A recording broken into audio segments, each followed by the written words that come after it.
Hola bellezas, paso a darles un anuncio. Los próximos episodios que van a escuchar acá en Desde la Entraña fueron grabados en Chile. Bienvenido a Chile. Bienvenido a Chile, compadrito. Hola, ¿cómo estáis? Bienvenidos a Chile. Bienvenidos a Chile. Espero que disfruten de estas conversaciones y estas reflexiones que fueron grabadas en el sur del continente. Hola, pues amiga, ¿cómo estáis? Tantas lunas, ¿qué contáis? Hola, ¿cómo estáis? Buena, compadrito, ¿cómo va todo? Buena, guacho. Con toda la fuerza, la magia y la potencia de esa tierra. Lo vamos a hacer terrible pulento con todos los cabros y las cabras. Vamos a pasar la raja, vamos a hablar puras weas y nos vamos a hacer terrible pana. Que los disfrutes. Chile, po.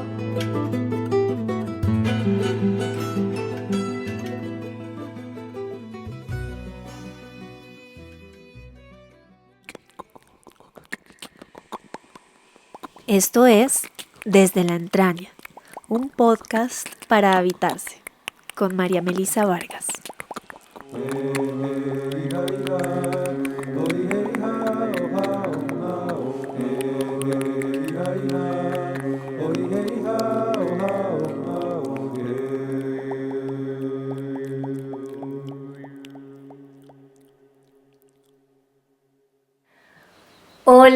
Hola, bienvenidas, bienvenidos y bienvenidas a este nuevo episodio de Desde la Entraña. En este momento me encuentro en una habitación absolutamente colorida, una tarde de verano. Ya saben que estoy al sur, estoy en Chile y les hablo desde Santiago. Hace calor, lo cual me fascina, y estoy viendo árboles moverse por la montaña, por la ventana. Estoy expectante por la invitación que les voy a hacer en este momento. Estoy con Soledad Ramírez, que es una mujer que conozco de manera no tan cercana hace algunos años. Cuando viví aquí en Santiago tuve la oportunidad de conocerla así poquitito, un poco de lo que ella hace. Y cuando empecé a hacer Desde la Entraña fue una de las primeras personas que dije, me encantaría charlar con Sole. Y bueno, se da la oportunidad gracias a este viaje y aquí estamos. Así que, Sole, bienvenida. Gracias, Melissa, qué bonita invitación. Aquí estamos en Santiago de Chile. Yo también estaba en un momento en que el verano me deja con poquito tiempo, pero apenas me llamaste, ni lo dudé y dije qué entretenido. Bueno, quizá puedo partir presentándome. Yo soy Soledad Ramírez, mamá de 3 hijas, de 3 niñas. De profesión soy psiquiatra, pero me he ido haciendo más oficio en el arte de la terapia y del acompañamiento de mujeres transitando crisis vitales en torno a la maternidad. Y eso puede ser desde la no maternidad y la decisión de no ser madre, mujeres que en la decisión de ser madres no lo logran y pierden a sus hijos, lo logran y se pierden ellas, lo logran y pierden sus equilibrios, sus matrimonios, pierden sus trabajos, sus sistemas de referencia, pero digamos todas las crisis relacionadas a la decisión como de concebir, gestar.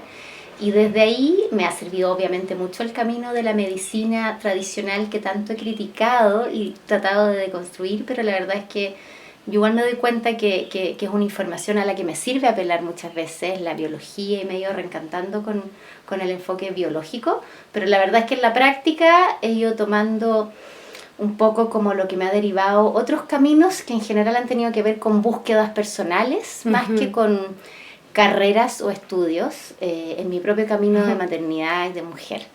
Entonces hoy en día me dedico como a acompañar madres desde esta integración y este potpurrí de recursos y de cajita de herramientas que yo le digo que he ido haciendo, y uno de ellos para mí han sido los sistemas como de acompañamiento a través de oráculos, así que ahí también aprovecho también de contar que el oráculo que tú has hecho con Caro Paz ha sido uno de los recursos que me ha ido permitiendo meterme un poquito como desde otra ventana a la experiencia humana. Y a la experiencia de ser mujer. Y a eso me dedico actualmente. Trabajo acá en Santiago, atiendo lo que más puedo presencial, pero por ahora todavía mayoritariamente online. Y me encanta lo que voy haciendo, pero siento siempre como la inquietud de seguir buscando nuevos enfoques, nuevas maneras de entender la complejidad de la experiencia de ser madre. Siento que es una experiencia tan ancha, tan grande, tan infinita, tan particular además a cada mujer, esto también, este tipo de cosas como de divulgación y de llegar a más lugares también me motiva mucho, como que siento que también es una intervención en sí misma, como acercar estos diálogos a distintos lugares, y qué mejor que fuera de Chile también.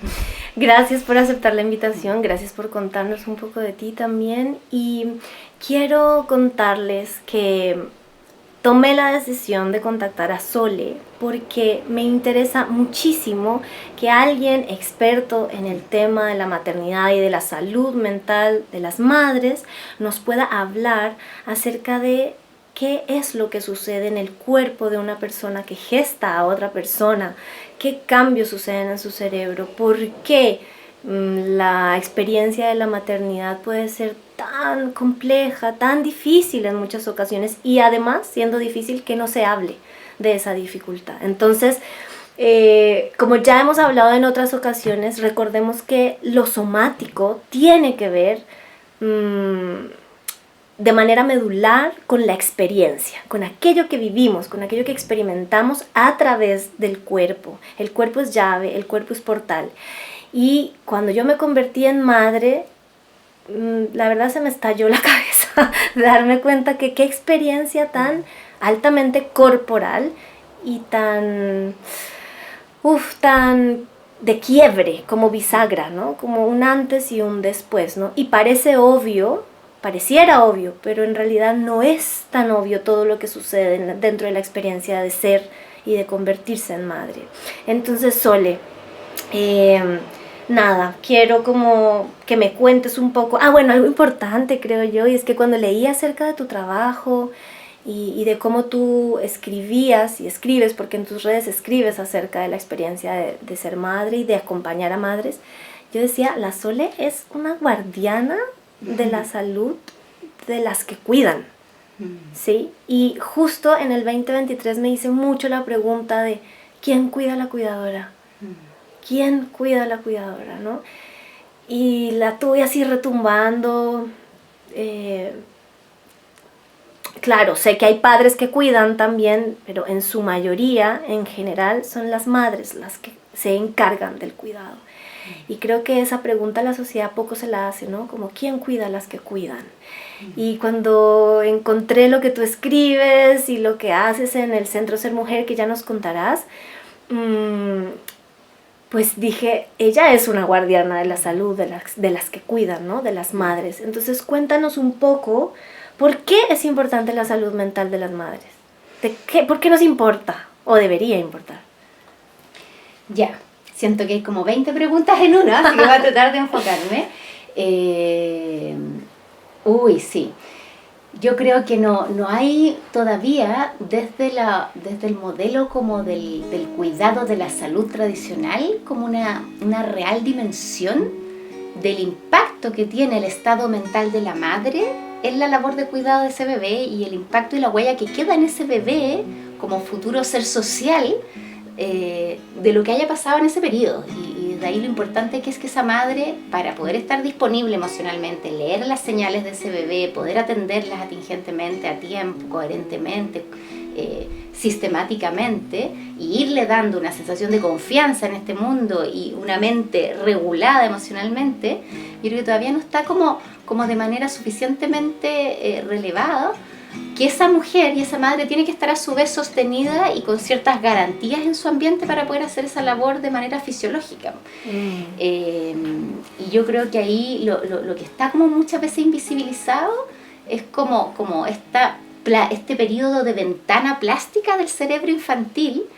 Y yo creo que, claro, ahí la invisibilización que tú me haces pensar tiene que ver, claro, por un lado de la labor de los cuidadores, en todo sentido, porque eso uno lo piensa como que nadie piensa en el cuidado de la tercera edad, de las personas con necesidades especiales, de los bebés, pero sobre todo el bebé como sujeto digno de derechos y de cuidados también. Porque esto no tiene que ver solamente como con ser feministas o con enfocarnos en el cuidado de la mujer, sino que tiene que ver con que el cuidado que demos y las garantías de un lugar seguro, predecible y confiable para esa mujer le va a permitir cuidar mejor a ese sujeto que que se está jugando todos sus circuitos neuronales que le van a permitir en 20 y en 30 años más tomar decisiones, ejercer liderazgos, regulación emocional, decisiones en sus relaciones sexoafectivas.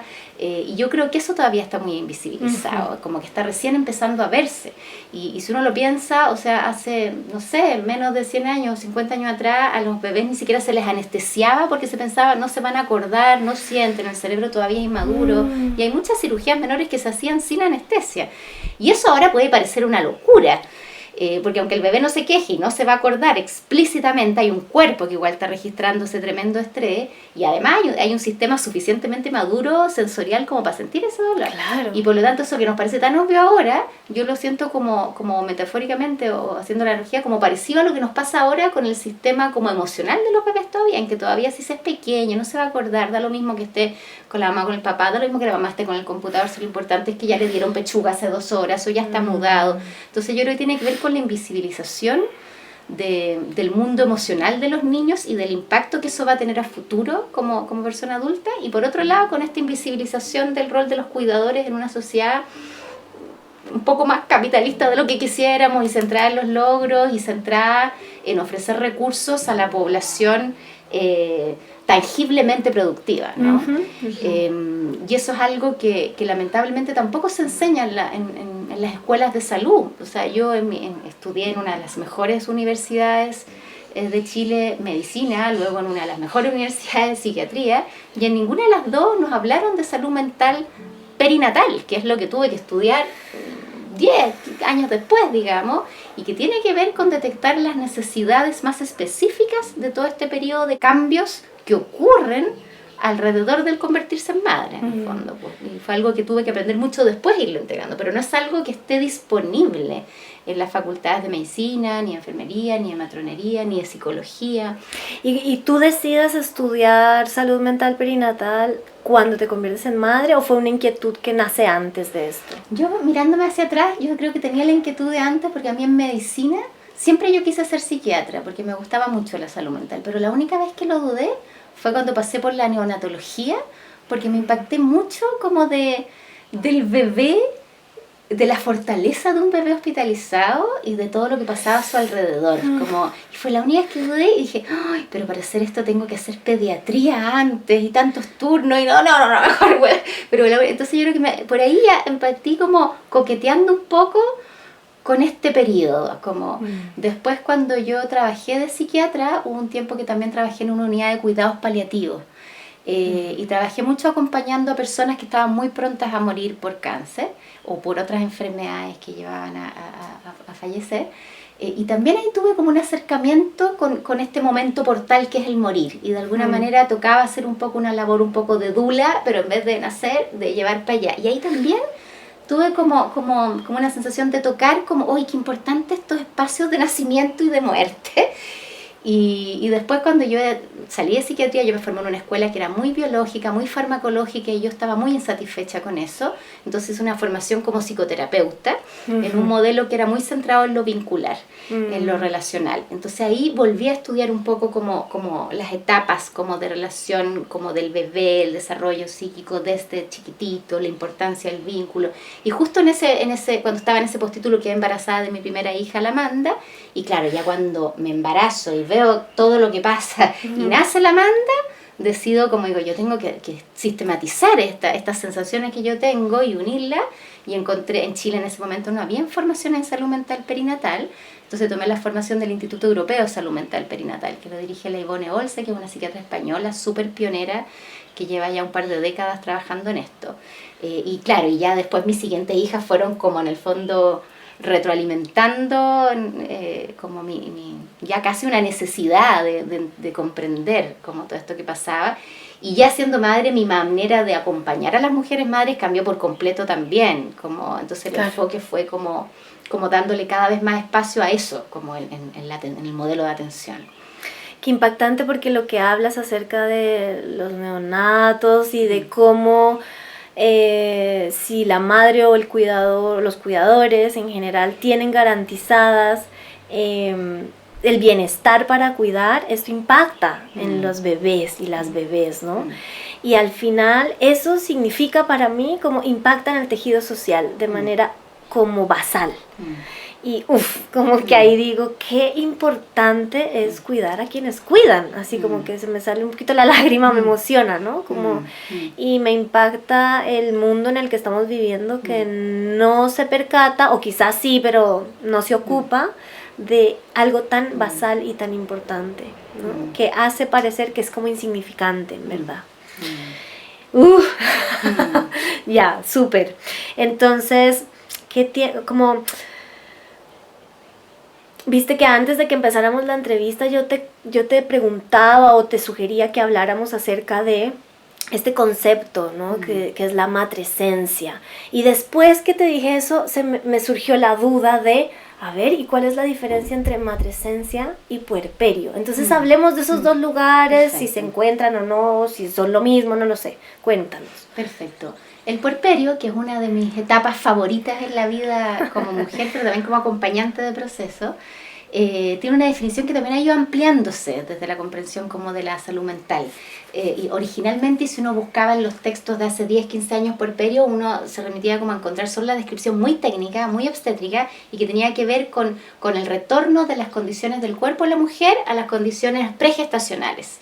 Y eso en general tenía una duración de 40 a 42 días, la famosa cuarentena, 7 semanas, que es cuando el ginecólogo muchas veces da el alta y supuestamente va creando como un imaginario colectivo de que la mujer vuelve a ser exactamente la misma que antes de parir y antes de embarazarse. Y estaba muy centrado en los cambios físicos, el reposicionamiento de los órganos y de las vísceras dentro del abdomen, los circuitos relacionados a la lactancia, qué sé yo, las nuevas cualidades como del volumen sanguíneo, todos los cambios muy muy técnicos como corporal.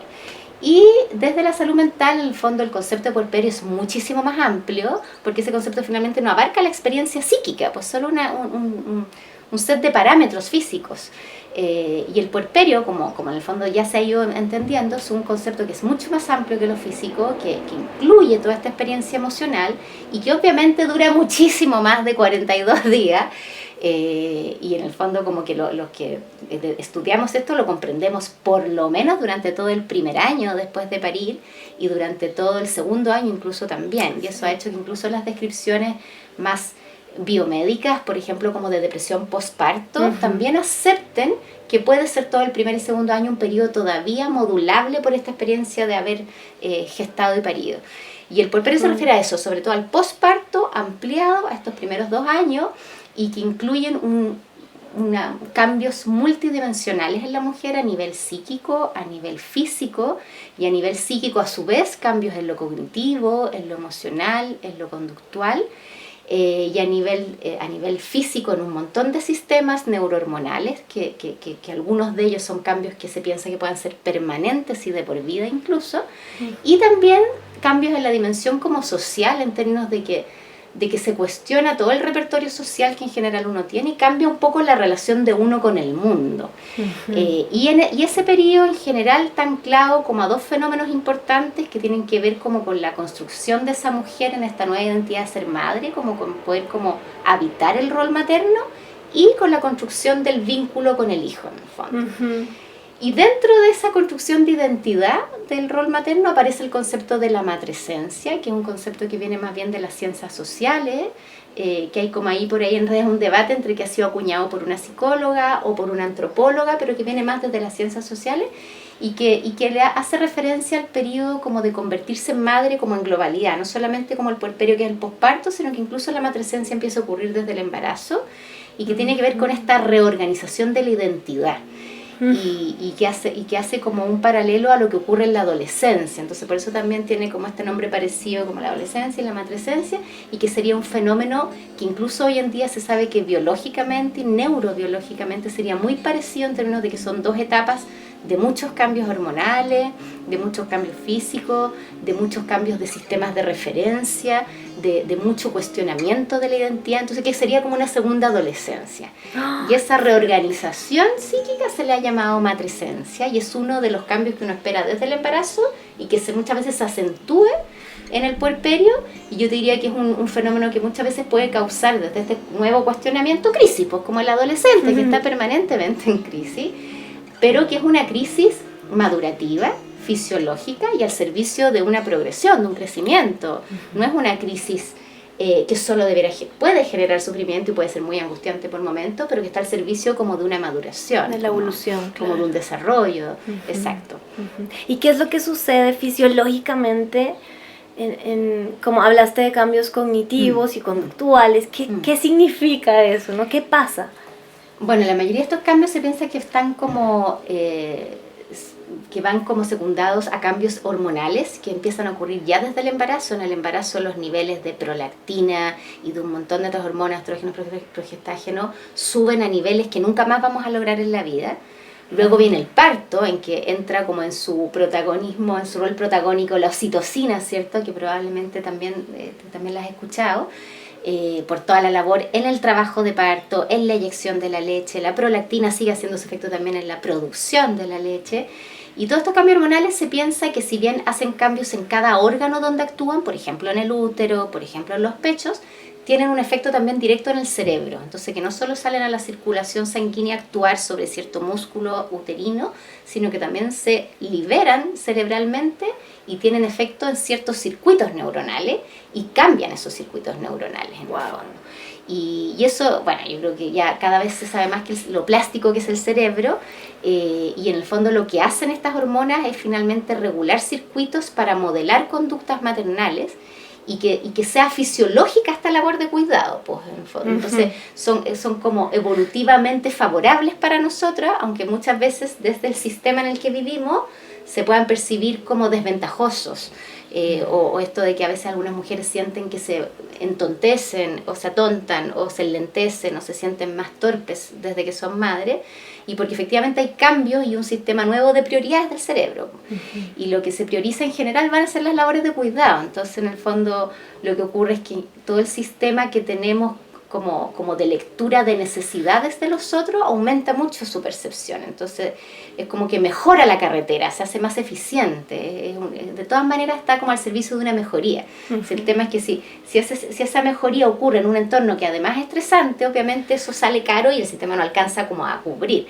Pero esos cambios tienen que ver sobre todo como con que la mamá pueda adelantarse un poco a las necesidades de este sujeto que es no verbal, que es puramente emocional, y poder cubrir esas necesidades a tiempo para que ese cerebrito que está aprendiendo como a transitar la incomodidad de encarnar un cuerpo físico y tener frío, calor y un montón de sensaciones que dentro del útero no tenía, vaya pudiendo recibir respuestas a tiempo y pudiendo regular en el fondo su respuesta y encontrando recursos como para poder vivir bien. En el fondo es como así como uno ve los caballitos que salen y aprenden a caminar, es un poco como lo mismo, pero que van aprendiendo como a caminar como socialmente, como estos esbozos de cerebro social.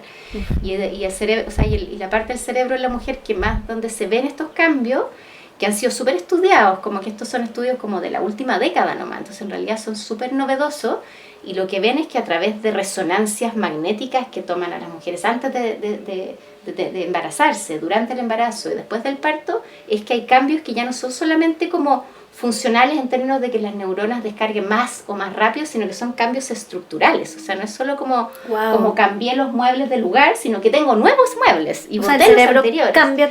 Entonces hay cambios que son muy parecidos a la adolescencia. Hay podas sinápticas, o sea, hay circuitos neuronales que se pierden, hay otros que crecen, hay otros que ganan, que se potencian más, y en general los que crecen tienen que ver como con este cerebro más social, con esta empatía, como con la capacidad de mentalización, de adelantarse, de anticiparse a lo que el otro está necesitando. Como este sexto sentido. Entonces, de las madres. Es como una hipersensibilidad. Ajá. Exacto, es una hipersensibilidad que en un entorno de guerra o de estrés, obviamente es una hipersensibilidad que puede jugar en contra. Claro. Entonces lo que muchas veces en algunos estudios se dice que es un estado cerebral muy parecido al que tienen las personas con trastornos ansiosos, porque efectivamente es un estado de hiperalerta a la amenaza, porque en el fondo lo que yo necesito es estar atento a cualquier cosa que pueda venir en contra de la supervivencia de mi hijo. Entonces estoy súper atenta. Y en esa superatención, si efectivamente hay muchos agentes nocivos en el ambiente, el sistema puede claudicar. Pues, y por eso es que también la salud mental perinatal ha tenido un auge en los últimos años, porque efectivamente estamos viviendo en muchos lugares del mundo entornos muy estresantes. Entonces esta hipersensibilidad que está pensada evolutivamente para cuidar mejor a una guagua, pero en un entorno que también me cuida a mí, como eso no ocurre, finalmente esta hipersensibilidad también claudica y finalmente se manifiesta en un trastorno mental. Que no tiene que ver con que, sí, es que ahora que soy mamá estoy más débil, sino que con que las fortalezas que estaban pensadas en ese momento debían estar garantizadas con un sistema que también pudiera cuidarme a mí. Claro, o sea, lo que alcanzo a entender es que nuestro cerebro se transforma en pro del cuidado de la vida, del bebé, ¿sí? Pero cuando no estamos viviendo en un entorno que nos permite cuidar de manera tranquila, esa hipersensibilidad se vuelve en contra de nosotras. Puede volver en contra. Exacto. Y del bebé y la familia, y de etcétera. todo. Claro. Exacto, Ya, exacto. Y eso yo creo que es algo que ahora está apareciendo evidencia más biológica que lo reafirme. Pero hasta hace antes era como algo casi romántico nomás, como ir a acompañar a la mamá porque está cuidando a su hijo, como, eso es lo que yo creo que todavía está muy invisibilizado. Pero ese cambio que está pensado para bien puede como tornarse un riesgo para una mujer madre que está en un entorno de un estrés amenazante, de un estrés continuo, de un estrés tóxico se habla como en medicina. Claro. Y el estrés tóxico no tiene que ver con que la mamá no pueda sufrir, no pueda llorar, nadie le tenga que decir nada, no pueda pelear con la pareja. Esas son emociones que son parte de la vida y parte del compromiso que tomamos, digamos, de ser seres humanos. Tiene que ver con un estrés que es continuo, sostenido, permanentemente alto, y con un estrés que no tiene mecanismos de compensación en otros vínculos que reparen o compensen o cuiden. O sea, porque la vida es estresante, digamos, y la crianza es estresante. O sea, si tengo 2 hijos preescolares, mi pareja llega tarde, no tengo ayuda y además estoy cuidando una guagua que tiene alergia alimentaria, lo lógico es que voy a estar estresada. Pero si ya llega alguien en la noche y yo puedo vaciar eso y puedo contarle y alguien me va a servir un plato de comida, son mecanismos que en el fondo hacen que ese estrés no se vuelva tóxico porque pude compensarlo en el fondo. Claro. Pero para personas que no tienen eso, efectivamente el estrés se va haciendo acumulativo sin medios como de descarga, sin métodos de compensación, de restauración del sistema, y eso se va volviendo tóxico, pues como que es un poco como la restauración que uno también, probablemente tú te acuerdas también de cuando uno tenía un bebé pequeño, en que podía estar muy cansada y muy chata, y a lo mejor a punto de desear tirarlo por la ventana, pero de repente una interacción ojo a ojo, cerquita, olerlo, un balbuceo, era un shot como de oxitocina que compensa todo el desgaste anterior, y de repente con ese shot de placer uno sostiene una larga jornada de varias horas de desgaste. Pero tiene que haber ese juego, pues, claro, que es como un poco lo que pasa en el parto, ¿no? Que la contracción dolorosa, pero uno sabe que en un parto fisiológico, no inducido con oxitocina sintética, esa contracción va a tener un fin de una pausa y te va a dar tregua. Y esa tregua puede incluso darte endorfinas que son exquisitas y después viene la siguiente vuelta, ¿no? Un poco como que yo el puerperio siento que, y un poco la analogía que uso, que es igual que el parto fisiológica, digamos, pues como de que tiene estos momentos de mucha contractura mental, pero que en el fondo debería dar tregua a momentos en que el cerebro pudiera inhalar placer, y ese placer modela los circuitos necesarios para tolerar después los momentos de estrés. Pero si no tenemos ese cuidado y no tenemos acceso también como al placer, es más difícil, po. Y en ese placer también tiene que ver un poco, como a propósito de lo que decías tú, el cuerpo, de los cambios que mi cuerpo tiene y que permiten también esa interacción. O sea, esto mismo como de oler al bebé, no es solo porque amemos a nuestro hijo, sino que efectivamente hay toda una reformulación en el cerebro, y nuestro sistema olfativo está muchísimo más sensible. Y el sistema de recompensa también está mucho más descargado, entonces es una etapa en que es mucho más fácil como hacerse adicta a pequeños placeres, y por eso muchas veces es adictivo para mí olerle las patitas a mi hijo, y porque efectivamente ese circuito de recompensa en ese momento está estimulando el mismo circuito que en un adicto a la heroína, y así de fuerte también. Entonces efectivamente hay conductas que está pensada que se hagan adictivas, como jugar placenteramente incluso esto en animales, mamíferos, uno ve a los tigres, a los elefantes jugando placenteramente, porque el cerebro está hecho para que esto tenga que ofrecer alguna recompensa para poder sostener ese cuidado. Es que cuando hablas de esto pienso todo el rato en cómo el costo que ha tenido el hecho de que olvidamos que somos mamíferos, que somos animales, ¿no? Que mamamos, ¿no? Que necesitamos del contacto, de la mirada, de la sensación, de la piel, del olor, ¿no? Estamos bastante, desde mi punto de vista, bastante distanciados de esas experiencias basales, simples, cotidianas, que nos ayudan a regularnos al fin y al cabo, que es lo que estamos buscando todo el tiempo como mamíferos, ¿no? Claro. Y así como que me alucina que lo pones en esta comparación entre la adicción a algo tan fuerte como la heroína. Sin embargo, en este caso tiene una función de preservación. Absolutamente, ¿no? Claro, hay un cerebro mamífero que ha ido especializando circuitos para que ese cuidado sea posible, y que tiene que ver con que las madres mamíferas sienten preferencia por sus crías, y hay todo un sistema cerebral, hay estudios muy bonitos que ven cómo mamás humanas, en humanos estoy hablando, a ojos cerrados pueden diferenciar el llanto de sus propios bebés, el olor de sus propios bebés, el patrón de movimientos incluso, porque hay un cerebro súper específicamente como sensible a detectar las señales corporales de su bebé hacia ella, en el fondo. Entonces esto como, y la importancia del cuerpo que dices tú, como de que es un momento en que es una ventana que te puede potenciar una capacidad de por vida de conectarte con eso. Entonces, así como en el parto hay ciertas como señales que la oxitocina recibe desde el útero, o en la lactancia, la succión del bebé al pecho, ¡pum!, genera al tiro liberación de oxitocina. Hay otros estímulos sociales que también hacen que el cerebro libere oxitocina, como es, por ejemplo, el contacto ocular con el bebé, el contacto piel con piel, el olerse mutuamente. Y ahí hay estudios incluso de seres humanos que al tocar sus mascotas, sus perros, generan pic de oxitocina. Entonces, como también se nos olvida que pequeñas cosas, estos pequeños placeres vinculares, corporales, desde el vínculo, generan también un cerebro que encuentra su propia sabiduría para hacerlo lo mejor posible y hacerlo sustentable en el tiempo. Si es una labor tan larga la crianza. Claro, de toda la vida. De toda la vida. Entonces ese periodo sí, pues es como el periodo que sienta las bases para eso. Sole, cuando tú hablas acerca de que los cuidadores y las madres tengan como garantías de bienestar para poder criar y cuidar, y todo esto que hace el cerebro, me pregunto entonces, cuando una madre no tiene esto garantizado, ¿sí? Y este estrés cotidiano y constante, me atrevo a decir, soy ignorante en el tema, pero traumatizante también. Sí, este estrés tóxico. Claro. Entonces, que se vuelca hacia ella misma, como en su contra, por decirlo así. ¿Eso tiene que ver con la depresión postparto o no? ¿La depresión viene desde otros factores? Absolutamente tiene que ver, absolutamente. La depresión postparto es una depresión como cualquiera de las que puede haber en otra época de la vida, pero que ocurre en este momento, y que lo que se escribe es que la etapa del puerperio es la etapa de mayor vulnerabilidad neurológica, biológica y psíquica para tener una depresión también, mucho más que la menopausia incluso. Y uno dice, ¿cómo? Si es una etapa feliz, yo decía tener un hijo, incluso mujeres sanas, y las mujeres preguntan como, pucha, yo deseaba tener este hijo, el parto fue maravilloso, mi guagua está sana, estoy bien con mi marido, ¿por qué me pasa esto? ¿Es mala suerte o qué? Y hay una conjunción de factores, obviamente hay una conjunción de factores biológicos, genéticos, es distinto si yo ya tuve una depresión postparto en mi parto anterior, mi hermana también la tiene, mi mamá tiene depresión bipolar, la familia de mi papá también.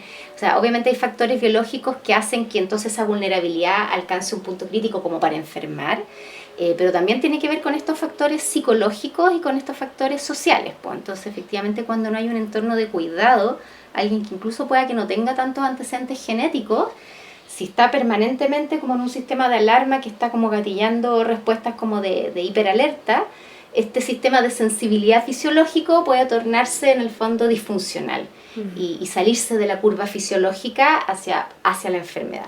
Y ahí pueden aparecer los cuadros ansiosos o los cuadros depresivos. Entonces la depresión postparto tiene mucho de eso. Por un lado hay una sensibilidad a los cambios del cerebro, a los cambios hormonales del parto. Por otro lado pueden haber antecedentes genéticos, pero está también como match de repente disfuncional entre la mujer que necesita cuidados para cuidar y que no lo está teniendo en el fondo. Entonces, y eso hace que aparezcan los cuadros, y yo creo que eso tiene mucho que ver con el gran aumento que, o sea, por un lado, claro, se pesquisa mucho más, pero por otro lado yo creo que también tiene que ver con, o sea, y de hecho los estudios post pandemia lo que dicen es que en el fondo han tenido un importante aumento de prevalencia de los trastornos psiquiátricos perinatales, pues sobre todo la depresión postparto en el fondo. Y como en ese sentido, yo sé que como cada caso es único en este tipo de temas, no se puede generalizar. Sin embargo, me gustaría como, si tú lo ves pertinente también, ¿no? Como poder decirle a las madres que nos escuchan, que por ahí están puérperas y están escuchando este episodio, ¿qué tipo de señales, sensaciones pueden observar que pueda ser como una lucecita o una alarma para que consulten, ¿no? Y no se dejen como en soledad y no abandonen lo que puede estar convirtiéndose en una depresión postparto? Sí, yo creo que esa es una buena pregunta porque también a veces uno no sabe cuándo consultar, porque por un lado, como es algo, muchas veces se está idealizado, ¿cierto? El embarazo, el posparto, uno ve las fotos en redes sociales de mujeres altamente felices posando con las fotos. Entonces muchas veces las mujeres, sobre todo con hijos sanos, sin grandes estresores, con depresión se sienten muy inadecuadas y muy culposas. Por otro lado, mucha gente dice es normal angustiarse, se te va a pasar, son las hormonas, como que te dices el periodo premenstrual, ya va a pasar, como una cosa media peyorativa también, de son las mañas, estás maniática por esto. Y por otro lado hay una invisibilización, entonces hay un equilibrio que es como delicado entre tampoco sobrediagnosticar y pensar que todo es depresión postparto, porque efectivamente es una etapa de mucha crisis y transformación y tal cual la adolescencia conlleva mucha angustia y dolores de crecimiento, ¿cierto? Que ya no son óseos, pero que son dolores como psíquicos de crecimiento. Pero por otro lado, tampoco caer en exagerar y que todas tienen depresión postparto y que hoy en día también hay una sobremedicalización y un abuso de fármacos que uno dice en un entorno más amistoso no debiéramos estar usando tantos fármacos y no estamos calculando ni siquiera los impactos en la ecología de la cantidad de fármacos que excretamos en la orina. Entonces, hay un equilibrio que es precario, pero yo pensaría que sobre todo, más que como angustiarse, a una mujer puérpera, yo le diría que consultara si no siente estas ventanas de placer de las que hablábamos hace un ratito. O sea, si todo el rato es sostener desgaste y su sistema está como su compuerta, porque cuando uno tiene mucho estrés, las hormonas del estrés como que cierran las compuertas a las hormonas como más endorfínicas y del placer. Entonces, en el fondo, una mujer que está efectivamente deprimida, es muy difícil que se dé cuenta que su guaguita le está sonriendo, que eso lo pueda disfrutar, incluso puede hasta bajar su capacidad como de disfrutar olfativamente. Entonces, como si hay alguien que durante todo el día no tiene ninguna instancia de disfrute con su bebé, yo le diría que es como un warning, así como decir consulta. Lo otro es si, por ejemplo, hay síntomas como más sostenidos, como porque uno duerme muy mal los primeros meses, ¿cierto? Por la que la guagua interrumpe, pero si yo no puedo retomar mi nivel de sueño entre cada... Porque yo me acuerdo de repente con mi guagua después de despertar 6, 8 veces durante la noche, pero el cuerpo también tiene sistema y la oxitocina que se secreta como para... que se libera como para excretar leche, también produce que tú puedas volver rápidamente al sueño, pero cuando ese sistema también está fallando, uno se puede quedar despierta mucho rato. Entonces alguien que está con un insomnio muy mantenido y que ya no tiene que ver con las demandas del hijo, también yo creo que es un signo de alarma de que el cerebro está muy hiperalerta. Y lo otro es como de frente a esta angustia que en general en el periodo de puerperio ocurre un par de veces al día frente a la incertidumbre de no saber qué tipo de llanto es el de mi bebé, porque yo todavía recién lo estoy conociendo y en realidad no sé si tiene calor, si tiene frío, si tiene sed, si le gustó la leche, etc. Eso es normal, pero si ya ese nivel de angustia se mantiene todo el día y no logra compensarse con mis figuras de cuidado, de apego, sea mi mamá, mi amiga, mi terapeuta, mi pareja, también es un factor como que yo diría, yo creo que aquí hay un sistema biológico que está disregulado y quizá vale la pena consultar. Entonces, como sobre todo lo sostenido y lo intenso de la angustia, esta dificultad para experimentar placer, no todo el día, porque uno criar no es placentero permanentemente, tiene sus cuotas, igual que el parto, ¿cierto? Sí. Igual que el sexo, igual que todo lo momento, igual que la vida, como no puedes estar orgasmeando todo el rato. Entonces, claro, si alguien se hace más permanente esta angustia, este ánimo deprimido, esta sensación de sentir que las cosas no... La desesperanza es un signo también muchas veces de depresión importante, como sentir que ya nada va a cambiar, como que yo tiño la realidad, en general ver un futuro negativo, o crisis de pánico, ya síntomas como también más evidentes como de que estoy mal, digamos. Es muy fuerte esto de la invisibilización y como de... Esto que dijiste así como de, ay, estás maniática, pero es normal, ¿no? Porque en verdad, en mi caso, por ejemplo, que yo era madre en un país que no era el mío, o sea, mi primer año de crianza, digamos, el primer año de Cora, viví en Chile, no estaba mi madre, no tenía como a ver, tenía amigas afortunadamente sí, mi suegra también hizo ahí un papel importante, pero sí había como una sensación de igual no estoy en casa y eso me generaba una angustia, me estresaba, me hacía sentir sola, pero además como que todo lo empecé a sentir demasiado y empezaba como después lo hablé en terapia, ¿no? Pero sí, como que empiezan a haber pensamientos hasta muy fatalistas, ¿no? Como está respirando mi bebé, el Nico no llega, son las 7 de la noche, lo atropellaron, ¿sabes? Como cosas que nunca antes había pensado y como que ¡pum! Aparecían este tipo de pensamientos que tenían que ver como con la sobrevivencia, que tenían que ver como con qué pasa si el Nico se muere, qué hago yo con la guagua, ¿no? Como y claro, eran niveles angustiantes que si uno no tiene un lugar donde hablar, donde poner, alguien que escuche, alguien que te pueda abrazar y como poder llorar y descargar, eso se puede volver en un infierno muy fuerte. Sí. Y lo que yo veo por experiencia propia y también por amigas y así, o consultantes, es que maternamos muy solas. Sí, como que antes se maternaba en tribu, en comunidad, la abuela, la tía, la mamá, ¿no? Y ahora hay mucha soledad en la maternidad. Entonces, como que creo que eso también nos hace más propensas a no aprovechar ese punto de transformación que es convertirse en madre y como en no poder disfrutarlo, ¿no? Y no solo disfrutarlo, sino en esto que dices de cómo cuando una madre puede conectarse con su cría, eso impacta rotundamente en el sistema nervioso de la cría y en el humano que va a ser en el futuro. Entonces como que no sé, me parece un tema demasiado importante, sobre todo el hecho de poder encontrar con quién criar, ¿no? Porque así uno cría en pareja, igual hay mucha soledad, ¿no? Y en ese sentido me gustaría que charláramos acerca del Centro Ser Mujer, ¿no? Como este centro pionero en Chile que se está preocupando por la salud mental de las madres y por juntar madres a que críen, que no crían solas, ¿no? Acompañadas de profesionales, que eso así yo digo como, ¿qué es esto? Que es lo máximo, ¿no? Así como que gran regalo, que haya mujeres ocupándose de, con sus herramientas profesionales, acompañar las maternidades. Entonces cuéntanos qué pasa ahí. Bueno, el Centro Ser Mujer es un proyecto muy bonito que nació hace como ya un poquito más de 7 años, en relación a como a 4 amigas, compañeras, 2 psiquiatras y 2 psicólogas que también estábamos como cada una en un proceso maternal, una esperando decidirse ser madre, yo ya con mi segunda hija viendo si venía la tercera, otra como con mellizas, otra ya con sus niñas más grandes, y que a todas nos unía mucho este interés como por esta etapa y hicimos formaciones juntas, esta formación del Instituto Europeo.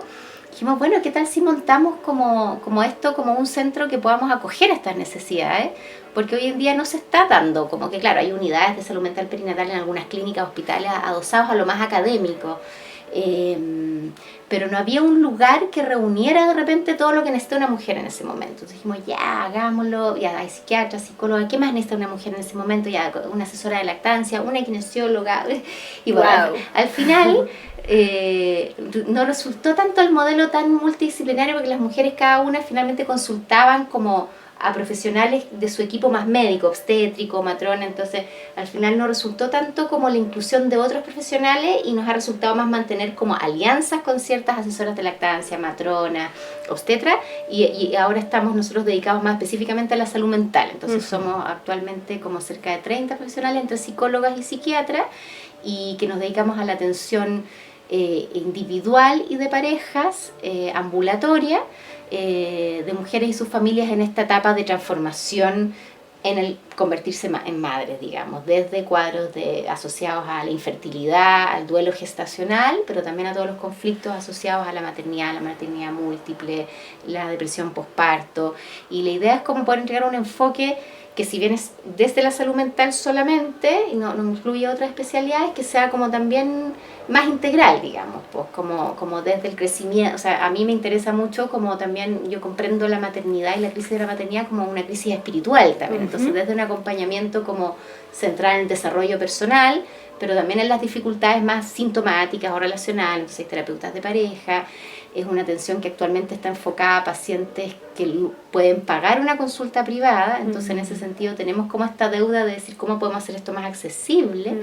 Entonces lo que nos hemos centrado también como labor paralela, aparte como de esta labor más asistencial privada, es como poder contribuir de repente a ciertas mallas docentes de universidades, hacer como charlas divulgativas, ayudar a hacer capacitación. Estamos permanentemente pidiendo participar en congresos de pediatría, de lactancia, como para poder llevar también la voz de la salud mental perinatal a distintos espacios, y eso muchas lo hacemos ad honorem.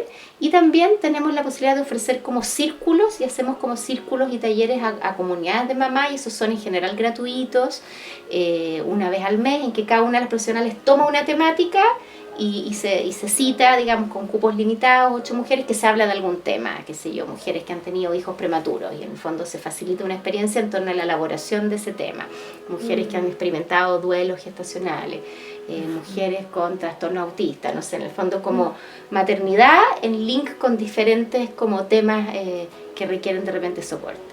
Y eso cuando ha resultado muy bonito, pero yo diría que ahora como post pandemia, con la vuelta de la gente a una loca productividad, se ha ido desinflando un poco, y si bien desde el equipo ha sido ofrecido como con harta entusiasmo y generosamente, por ejemplo, en el último círculo nos pasó que se inscribieron varias y al final no llegó el quórum suficiente.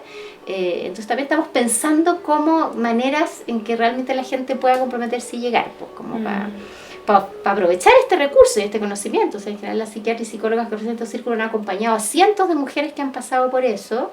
Entonces, si una mujer puede ir a ese círculo y en su vida va a tener acceso a pagar quizá una terapia, o ya compartir con 4 mujeres que lo han vivido y una experta en el tema, te puede dar muchos recursos. Muchos recursos. La idea para este año es ojalá como darle un nuevo aire como a ese tipo de instancias también. Y lo otro que nos tiene como motivar es como también tratar de hacer como más comunidad entre estas mamás. Entonces tenemos algunos chats entre mamás que se comparten datos, y parte siendo facilitado por algunas profesionales, pero finalmente ellas terminan dándose datos de leches, de mamaderas, de pediatras respetuosos. Y nuestra idea sería que esa comunidad también, que inicialmente eran pacientes del centro, pero que pudiera ir creciendo también a sus amigas y a otras mamás que necesitaran tribu, qué sé yo, terminar haciendo como una feria de mamás emprendedoras, de ferias de trueque, de ropa, o sea, también como un poco como poder como recircular los recursos que uno como mamá ha tenido y que ahora le pueden servir a otra en todo sentido, como a modo de consejo, pero también hoy tengo este coche viejo, ojalá te sirva a ti, como un poco como hacer una comunidad más sorora desde la maternidad. Qué importante, porque además las cosas de bebé no duran nada. O Además, sea, que claro, pueden servirle a muchos y son bebés. tan caras, claro, porque tan son caras. un mercado, claro, pues Sí. como te pillan ahí vulnerable y se aprovechan de eso. Anímense, por favor, aprovechen. Yo hubiera querido. Sí, Yo hubiera po. querido, sí. Y uno, o sea, sí, yo las pocas instancias como circulares de mamá que participé de la Liga de la Leche, fueron súper útiles, como ver a otras mamás que están en la misma, como incluso la que facilite, no importa que no sea tan experta, como esta experticia que se da en el grupo, es muy potente, Sí. como el espejarse en la otra, ¿no? La Como- sabiduría de la experiencia, Sí. del cuerpo ahí vivo, porque... y del cuerpo grupal, ¿no? Sí. Como hay 8 mamás más y 7 de ellas han dicho que les pasó esto mismo, no estoy loca, y ella lo hizo así, ella sabe, eso eso yo no lo voy a hacer, eso sí, voy a agarrar un poquito de esto, un poquito de esto. Entonces es como una riqueza de recursos que aparecen en situaciones de emergencia, que daría como para escribir un texto mucho más sabio que todos los textos médicos, como, Sí. como esta sabiduría del grupo de mujeres, Sí, ¿no? Como tremendo. de la olla común de consejos. Del tejido, sí, Del sí, tejido, sentarse a sí. tejer. Exacto. Ya que, no sé, como qué bonito, felicitaciones por Centro Ser Mujer, que siga, que crezca, así que sea micelio, que sea micelio para las madres, así, lo deseo mucho. Y Sole, como me gustaría, eres madre de 3, ¿no? Y yo este año, el 2023, estuve pensando mucho como, porque para mí los primeros 3 años fueron bien de jodidos, así como cuando yo me convertí en madre, me pegué así como duro en la cara, así como ¿dónde está ese momento divino de esta mujer al lado de la ventana en su mecedora con una luz preciosa, con su bebé vestido de blanco, ¿no? ¿Dónde está eso? No existe. Fue como muy impactante, todo lo que pasa en el cuerpo, este cambio, experimentarme en esta muerte identitaria. Y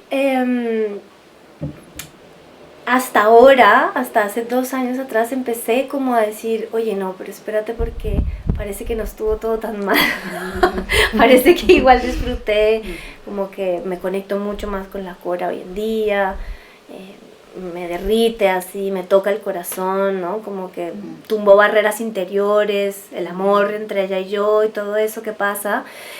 Y empecé a pensar como, parece que de todo lo que he hecho, que mira que igual yo he hecho harta cosita, así que la terapia aquí, que la planta maestra allí, que no sé qué, que no sé qué, que no sé qué, no ha habido cosa más como que me haya atravesado más, que me haya cambiado más, que me haya como dado vuelta al mundo, la mirada, que la maternidad. Así como que en los últimos 2 años lo he resignificado y lo he querido vivir como una de las experiencias espirituales más grandes que una puede vivir.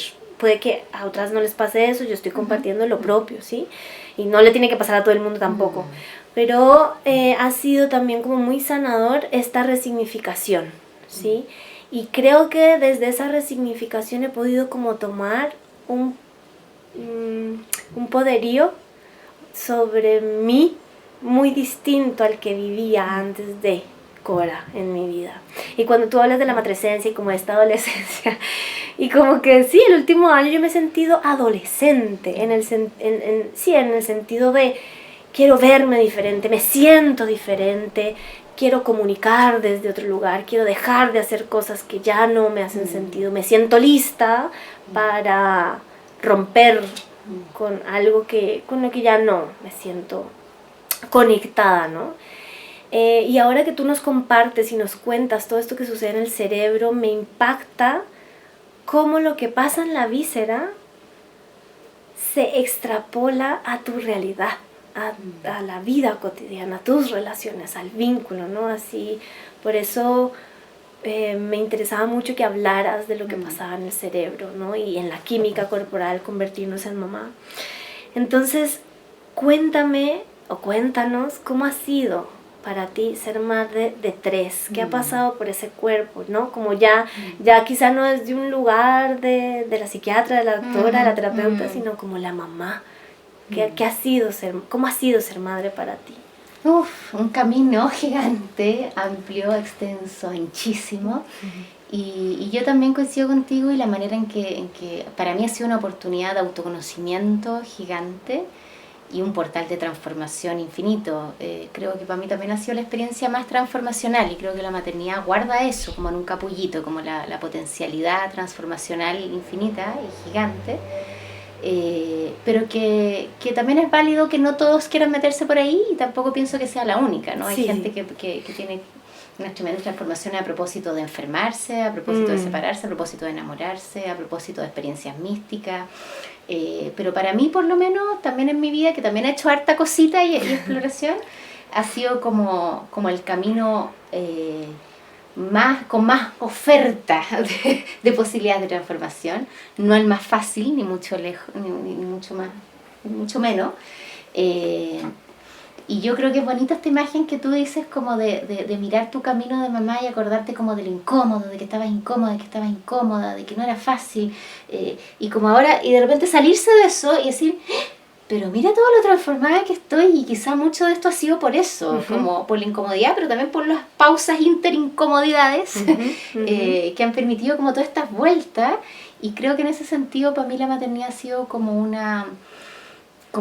pie forzado como a conectar con la autenticidad y como con esa autenticidad que efectivamente uno tenía como ímpetu en la adolescencia, pero que uno estaba frenado por muchas cosas, ¿no? Porque uno estaba en un sistema en que uno podía cuestionar, pero hasta ahí nomás, Sí. porque uno dependía de los papás, todavía no cortaba esa dependencia no solo económica, sino que también emocional, identitaria, mandataria, ¿cierto? De sistema de reglas.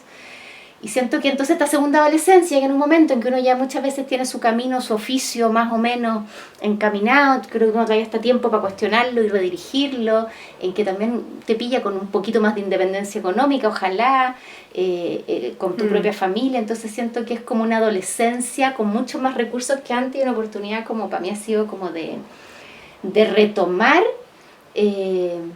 potencialidades en mí que habían quedado paradas o adormecidas como por los hitos más tradicionales de hacerme adulta.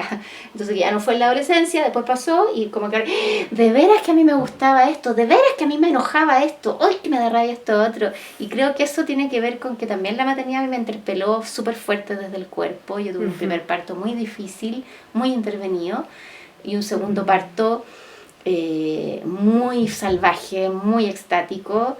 Y creo que también como que vivir las dos maneras me dio como una percepción de las posibilidades y límites de mi cuerpo que nunca antes habría podido mirar yo, al menos desde otra experiencia que no fuera la maternidad. Y esta como interpelada que digamos que hace la maternidad de mi cuerpo, también siento que es como que te da como una percepción también de la vida que para mí también ha sido distinta en términos de capacidad de discriminación, como en la medida que uno como que hace las cosas por cuidar a los hijos, siento que la invitación es como también a cuidarse uno, a discriminar uno, y es difícil hacerlo, como que siento que requiere una intención mucho más fuerte porque cuidar a los hijos se te da como por defecto, pero como que siento que en los últimos años le he dado mucha vuelta como a esto de, bueno, como si he sido capaz de hacer tantas cosas por amor a ella, me imagino lo que puedo ser capaz como por amor a mí misma. Entonces, como, ¿cómo puedo reconquistar eso? Wow. Desde haber sentido esta experiencia de expansión, de ensanchamiento como del corazón y de mis sensibilidades e intuiciones. Oye, si eso lo vuelvo un poquitito a mí ahora, en que yo también mis hijas, la menor ya va a cumplir 6, están más grandes, ya hacen más mundito fuera de mí.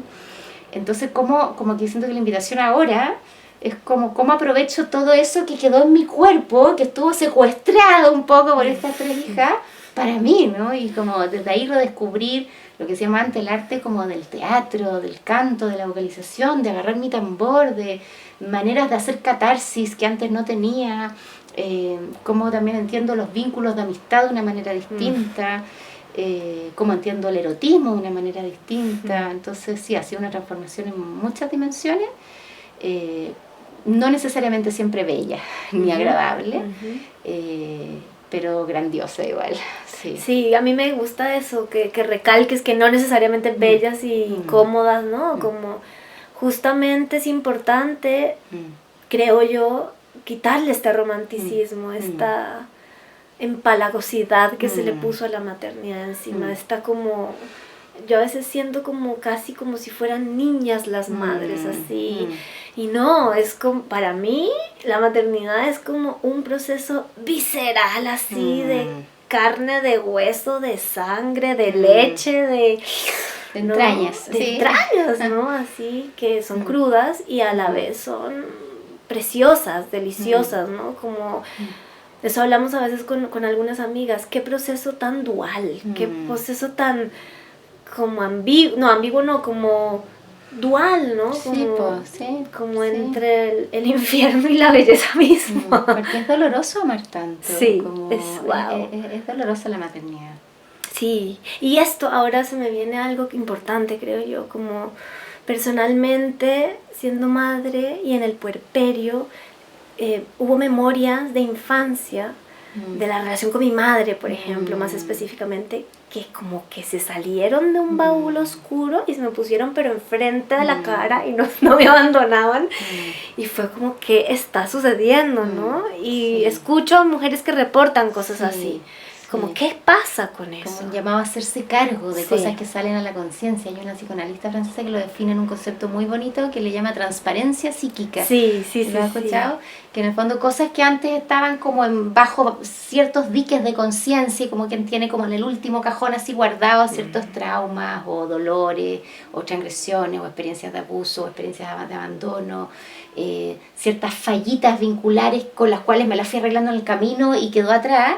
Es la maternidad y en el proceso de yo identificarme con esa guagüita que fui cuidada y que ahora yo voy a ser esa madre. Entonces, esa trilogía de la maternidad en que tengo en mente como la diada de yo con mi hija, pero a la vez yo hija de mi mamá y a la vez yo conmigo misma, digamos, se hacen conscientes un montón de cosas que antes estaban guardadas, pues, y que uno, yo creo que también tiene ciertos mecanismos para decir no lo quiero ver y lo tiro de nuevo para atrás, y hay muchas mujeres que a lo mejor incluso lúcidamente deciden hacerlo porque no es el momento, pero que a veces hay ciertas temáticas que uno no puede hacerlo y que se hacen conscientes y es como, wow, me hago cargo de esto ahora, o va a seguir ahí como mosca en la oreja permanentemente, pues, y las terapeutas como de perinatalidad hablan de esto, de que también el periodo perinatal es un periodo en que está eso tan como en la superficie, versus en otras épocas que está mucho más abajo, que es un periodo en que es mucho más factible tratarse también esas cosas. Entonces que es un periodo que es muy fértil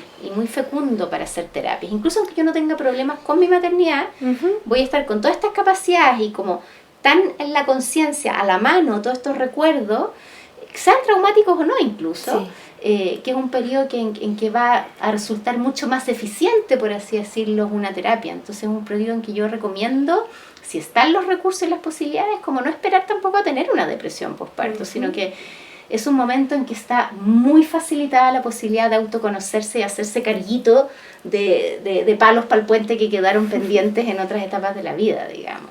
Maravilloso. Pero eso no siempre es factible, y yo creo que también en parte yo asumo que también mi maternidad ha tenido la potencialidad de ser un portal de mucho crecimiento, desde el privilegio de también contar con que tengo una carrera que me permite tener cierta flexibilidad, con que tengo una pareja que también está súper formada como en esto, con que tengo cierto nivel de red familiar o pagada. No sé cómo sería sin todo eso. Sí. Entonces tampoco es que se da por hecho que ser madre sea placentero, o sea, tiene que estar garantizado este sistema como de cuidados. Claro. Sole, ¿y estos cambios, esta matricencia, le sucede a los padres también? ¿Una patricencia o algo así? No lo he leído descrito como así, como patrescencia o patrescencia, pero sí están descritos muchos cambios en los padres, y esos cambios lo que se piensa es que son más profundos y con un correlato hormonal más evidenciable, incluso en medición de hormonas, mientras más tiempo y contacto físico tengan con este bebé. Entonces, en el fondo, probablemente un papá que sale a las 8 de la mañana y llega a las 8 de la noche, por más que quiera estar presente, no está estimulando a su cerebro en este modelaje de cerebro cuidador como para poder hacerse cargo. Entonces probablemente ese papá efectivamente consolar a su guagua en la noche se le va a hacer mucho más difícil a la mamá que pasó las 12 horas durante el día. O sea, esa era como una visión un poco injusta también, y como un sesgo de género en que las mujeres están preparadas y tú tienes tu cerebro, estás preparada para cuidar y naciste para eso, y eso tampoco es así. El cerebro del hombre, y de un hombre que se dispusiera a la labor de cuidado, también tiene una gran capacidad plástica para cambiar, y lo que se ve es que efectivamente los papás que colechan con sus bebés, si tú les medís hormonas, les baja la testosterona y les sube la prolactina y la oxitocina. Entonces, de alguna manera eso los deja como con menos impulso de búsqueda sexual y de búsqueda de agresión, impulso de lucha en el mundo, y los deja en una labor mucho más arquetípicamente maternal, que no debiera ser solo maternal, por eso digo como arquetípicamente entre comillas, es una labor de cuidado que debería ser compartida por los géneros. Pero eso más es posible mientras más contacto tenga no solo más amor y más deseo de contacto, sino que más contacto real, o sea, y por eso es que también se promueven como estos postnatales también de papás más largos, digamos, claro, contacto piel con piel, bañarlo, mirarse, contacto ocular, cantarse, olerse, o sea, toda esa cosa más mamífera que en general hace más la madre por el sistema de trabajo que tenemos. Me encanta que estés diciendo eso, porque también a mí me explica cosas de mi pareja, ¿no? Como... Y al mismo tiempo me parece inspirador, no sé si nos están escuchando padres, como encuentro que es una oportunidad única de poder experimentar lo mamífero, de poder experimentar la profundización de la sensación, del cuidado, de los caminos hormonales que se abren, y que al mismo tiempo es disruptivo y que al mismo tiempo es privilegiado también quienes lo hacen, por supuesto. Pero claro, pienso en el capitalismo y digo, el capitalismo no quiere que eso pase, por supuesto, ¿no? No quiere que los padres se queden en casa cuidando, encuentro que sería saludable para el mundo que eso empezara a suceder de manera equilibrada, ¿no? Como entre madre y padre, quienes paternan y maternan juntos, porque no son así todas las realidades. Ay, Sole. Tantos temas por hablar. Oye, hay una mención más de un temita cortito Sí, que dale, me gustaría dale, mencionar, dale. pensando en que pudieran haber a lo mejor mamás o amigos o familiares de personas que hubieran perdido un hijo. Cuando tú me dijiste el tema de la experiencia corporal, yo pensé, ¿cómo? Claro, la maternidad te interpela tanto desde el cuerpo y se te incrusta como una experiencia súper corporal, más allá de la gestación, como la Sí. maternidad como labor de cuidado también, como cuerpo en relación con otro cuerpo. Y pensaba también en un fenómeno que se da en las mamás que sus hijos fallecen. Yo, una de mis áreas de especialización ha sido el duelo gestacional y perinatal, como el acompañamiento de las mamás cuyos bebés fallecen durante el embarazo o en el parto. Y hay un fenómeno muy bonito que se da, que tiene que ver con que en el cerebro de la madre quedan alojadas células también del bebé que pasó por ese embarazo. Y que también es un fenómeno que está como súper en auge su estudio, y que tiene que ver con que cada bebé que pasa por ti, al parecer no solo hay un intercambio de células desde la madre al bebé, y que entonces si tú estás consumiendo un medicamento o alcohol o droga, eso le llega al bebé, sino que a través de la circulación placentaria también había un flujo que en vez de ser materno-fetal sería feto-maternal. Wow. Y desde ese flujo, al parecer hay células de este bebé que quedan en nuestro cuerpo y que son células totipotenciales, como estas células que todavía no están diferenciadas en tejido, de hígado, de intestino, sino que son células todavía con toda su capacidad de convertirse en cualquier tejido somático, corporal. Entonces lo que se piensa es que se quedan alojadas y se han encontrado en el cerebro de mamás, en corazón, en hígado, y que al parecer tuvieran como funciones restaurativas en ese tejido. Entonces también lo pensé como una imagen muy hermosa, como de que también el intercambio es mutuo, y en esta como que hablábamos al principio de la invisibilización del bebé y del feto, y de que es tan potente que incluso un bebé que pasó por tu útero, o sea, actualmente probablemente en tu cerebro o en algunos otros órganos hay células de cura, y no tenemos idea qué están haciendo, es lo que se está estudiando, pero se piensa que de alguna manera tienen una función restaurativa. Como, imagínate lo bello. Impresionante. Que era bonito mencionarlo. Por supuesto, muchas gracias. Impresionante, así como, no sé, me quedo así como con la pregunta súper abierta, ¿no? Restaurativo. ¿Qué más estará restaurando, no? Microquimerismo se llama ese fenómeno. Como microquimeras de nuestros hijos en nosotras. Impresionante. Gracias por ese regalo, porque claro, no sé si solo reparan tejido o también mundo psíquico, espiritual, energético, o sea, wow. fascia, qué sé yo. Increíble, ¿no? qué hermoso. El vínculo no deja de sorprenderme a mí. Es como esta grandísimo. sabiduría de la naturaleza, de la relación entre los cuerpos, ¿no? Como Increíble. esta cosa más avatariana, o más micelar, que Sí, si tú parece sí. que somos más micelares de lo que De pensamos. lo que creemos, sí. ¡Ay, Sole, qué lindo! Me haces enamorarme un poco más del cuerpo y sus interacciones. Sole, hace rato, me voy a volver un poquito, estuviste hablando acerca de cómo en esta matricencia, ¿sí? En este como llevar todo este amor que se despertó por tus hijas, empezar a llevarlo a ti misma, ahora que tienes más tiempo y oportunidad. Y hablaste del teatro, ¿sí? Y estuve chusmeando por ahí que estuviste en una experiencia de teatro de mujeres que no son actrices, pero que se juntan igual a hacer puestas en escena y crearon lo que se llama Herencias. ¿Nos podrías contar? Sí, Herencia es el resultado escénico, es una obra de teatro creada al alero de un taller que yo seguí con Eliana Furman, que es la directora de Proyecto Puerperio, lo pueden seguir en Instagram, @Proyecto Puerperio, y que ella dirige talleres a mujeres madres, son grupos en general de 6, 8 mujeres, que hacemos un proceso de investigación que dura unos 2 o 3 meses acerca de distintas temáticas que nos han interpelado en nuestra maternidad, desde los linajes, los mandatos familiares, los traumas, los abusos, la relación con nuestros cuerpos, la relación con la sexualidad, con nuestras parejas, con nuestros lados femeninos, masculinos, con las lactancias, con la labor de cuidado, con la fragilidad que aparece a propósito del convertirnos en madre, desde el feminismo. O sea, ella tiene un enfoque como bien de género, Y a partir de ese trabajo de investigación de los relatos de las 6, 8 mujeres que componen, cada una va armando como un guión propio y con eso la Liana, que es la dramaturga y directora, arma como un guión de una obra de teatro y finalmente llevamos a escena.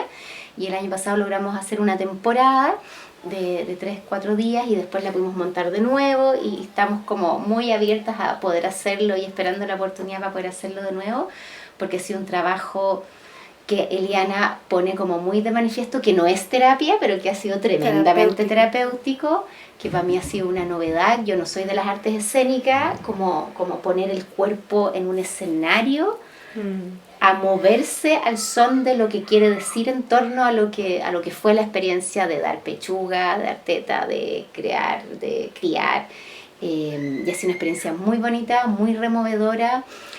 Un espacio en el que hemos podido también denunciar muchos abusos del sistema de salud y que para mí ha sido muy fuerte, como siendo como a veces la única o médica del grupo, como poder decir, sí, en verdad es un sistema muy abusivo y que requiere que entre todas las que estamos adentro y afuera del sistema lo podamos denunciar.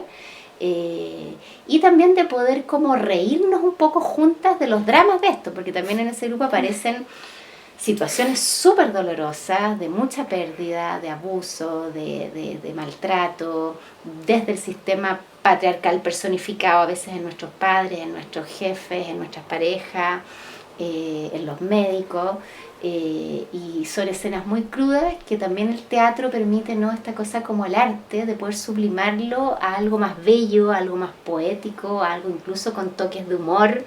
Entonces ha sido una oportunidad muy bonita como de elaborar la maternidad desde el ejercicio como más dramático y más escénico, como de poder poner la voz también ahí en grupo, sostenido. Entonces ha sido un ejercicio muy bonito que a mí me dan ganas de recomendárselo a todo quien pudiera. Yo tenía muchas ganas como de tomar algo que me pudiera permitir canalizar más artísticamente todo esto, porque yo siento que lo tomo como en mi rol de terapeuta, lo tomo yo como en mi avance de desarrollo personal, pero decía, ¿cómo puedo hacer arte a propósito de todo esto?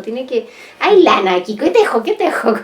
Y siempre a mí me gusta mucho escribir, pero no logro sistematizarme en el tiempo para poder ir logrando hacer algo como un libro, que es lo que a lo mejor alguna vez me encantaría. Sí, por favor. Pero esta oportunidad, este taller de teatro y llevarlo como a un guión y llevarlo como a una obra, ha sido una oportunidad muy hermosa como de poder llevar al arte y a la expresión y a los espacios como colectivos también esta experiencia, a veces que son súper privadas. O sea, nosotras éramos 6, 8 mujeres que no nos conocíamos y que ya el segundo mes sabíamos cosas más íntimas que quizás nuestras mejores amigas. Y lo que había pasado a mí le había pasado a la mamá de la otra, lo que había pasado a la otra le había pasado a mi hermana. Y entonces como esto uno empieza como a ver que al final también las heridas transgeneracionales tienen una frecuencia como tan alta en la población. Y finalmente nos dimos mucha vuelta en el nombre de la obra y todas finalmente consensuamos en herencias, que va como descartado como de una nominación de valor, porque en la herencia está todo, pues heredamos lo bueno y lo malo, y heredamos de nuestra mamá, nuestro papá, de nuestro entorno, del patio donde nos criamos, de la vecina, como que al final hay como que en herencia se da todo lo que cae o chorrea, no sé, para mí heredamos desde nuestras vidas anteriores, de nuestros seres, o sea, uno se puede ir en como un montón de planos de qué se pone en juego en esta herencia y cómo eso tiene como una predominancia en ciertas crisis vitales, como es, por ejemplo, la maternidad.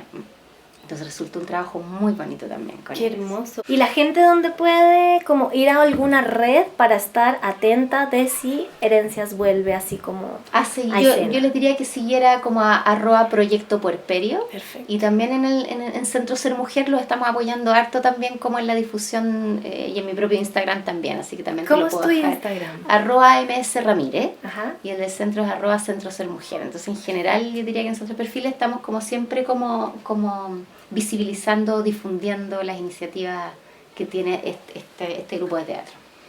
¿Hay algo que quieras decirle a las mamás que nos escuchan? Ay, qué difícil como seleccionar las palabras precisas, pero a propósito de lo que nos convoca, que es el cuerpo, como que estén atentas a su cuerpo, como puede sonar como medio romántico, eso ve lo que tu cuerpo te dice, pero quizá también estar atenta como a las señales que dificultan escuchar el cuerpo. Creo que hoy en día hay muchas señales que cortan el contacto con el cuerpo, el uso masivo de psicofármacos, el uso masivo de anticonceptivos, el uso masivo de internet, celular, la rapidez que nos exige la vida. Entonces yo les diría que en la etapa de la maternidad ojalá pudieran como ir haciendo pequeños cambios que pudieran facilitarles el contacto con el cuerpo, escucharse como pequeños ratitos de meditación, ratitos de sacar una cartita, ratitos de estímulos sensoriales más suaves, ratitos de pausa, secuencias de respiración, como poder abrirse a los regalos que trae el cuerpo, que no es fácil, y no es obvio, y no se da por defecto ni por automático, como que en esta sociedad hoy en día creo que hay que intencionarlo fuertemente y casi como hacerse una disciplina a propósito de eso, algo que era natural a lo mejor hace varias generaciones atrás, creo que ahora hay que trabajarlo, y por eso es que también incluso hay talleres uno dice, ¿por qué hay un taller de conecta con tu cuerpo? Si eso debiera darse como por hecho, si vinimos a eso en esta experiencia. Pero lamentablemente hay que reconquistarlo, pues si a alguien le sirve un curso bacán, pero creo que en el día a día también hay un montón de recursos artesanales que uno puede ir inventando para escucharse. Así que yo les diría eso, como que encuentren la manera de encontrar los disruptores que dificultan la escucha del cuerpo y que estén atentos a poder limpiar y poder escucharse mejor. Creo que eso permite como una maternidad más liviana, más disfrutada. Sí. Muchas gracias, Sole. Antes de cerrar, te voy a hacer algunas preguntas que estamos haciendo a todas las personas que pasan por Desde la Entraña. Así como que ping-pong. Sí. Ya.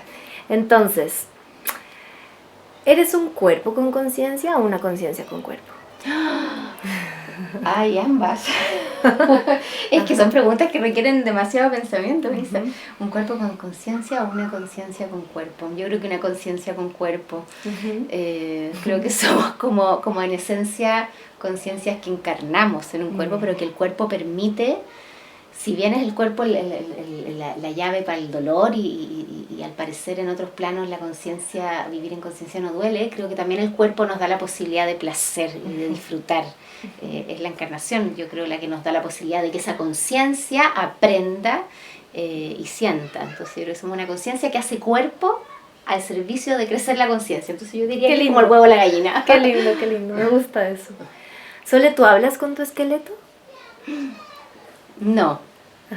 Así como hablar con mi esqueleto, no, fíjate, no. Me inspiraría a pensar en maneras de hacerlo ahora que lo mencionas, pero hablo a veces con mi cuerpo, con zonas que me duelen, le hablo a mi pie que se me tiende a hinchar, le hablo a mis escápulas que se me tienden a bloquear. Así que por ahí quizá un poquito sí, pero no todo el esqueleto. Sí. Ok. ¿Qué es para ti un tejido? Un tejido es que me cuesta no responderlo desde la mirada así más médica, como un conjunto de células destinadas a una función específica y que tienen que estar acomodadas dentro de un sistema para lograr colaborativamente una tarea de adaptación al medio, ¿no? Y yo creo que si uno lo lleva como al tejido más social, que tú lo has mencionado varias veces, también uno puede hacer como la metáfora hacia allá, ¿no? Como pequeñas células que ojalá en coordinación, en sincronía y en respeto mutuo y no transgresión, poder articular todas hacia una supervivencia más adaptativa. Eso para mí es un tejido. Me encantó. ¿Y para ti qué significa soma? Así como lo primero que llega. Me viene cuerpo, me viene piel, me viene fascias, sostén, tronco,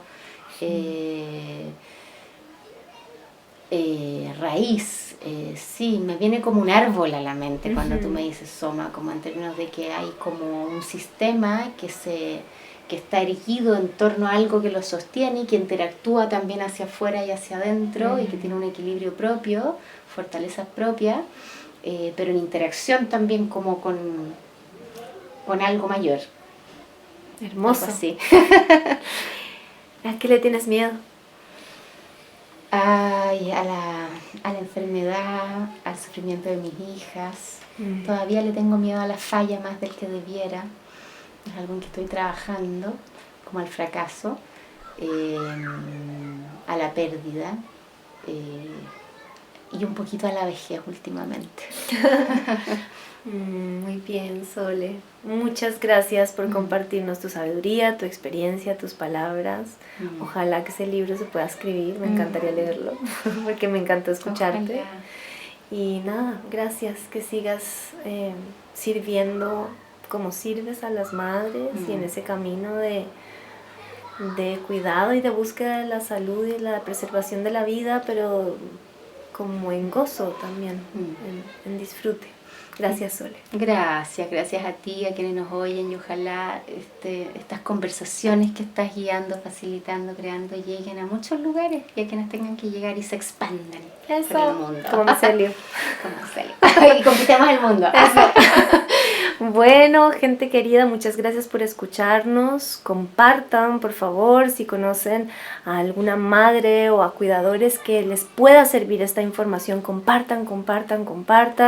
Denle seguir o follow a la campanita y vuelvan a escuchar el próximo capítulo. Nos escuchamos pronto. Chao.